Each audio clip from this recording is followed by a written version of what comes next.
और एक अहम खबर, अमेरिका ईरान कशीदगी, ईरान के रहबर अली अयतुल्ला खामनाई पर अमेरिकी पाबंदियां।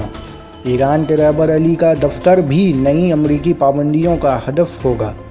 अमेरिका के सदर डोनाल्ड ट्रंप ने कहा कि वो ईरान पर मज़ीद पाबंदियां आयद कर रहे हैं, जिनका ताल्लुक ईरान के रहबर अली खामनाई के दफ्तर पर भी होगा।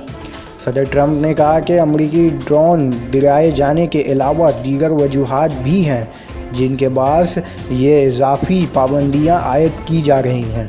अमेरिकी सदर ने कहा कि ईरान पर दबाव जारी रखेंगे और ईरान को कभी जौहरी हथियार हासिल नहीं करने देंगे।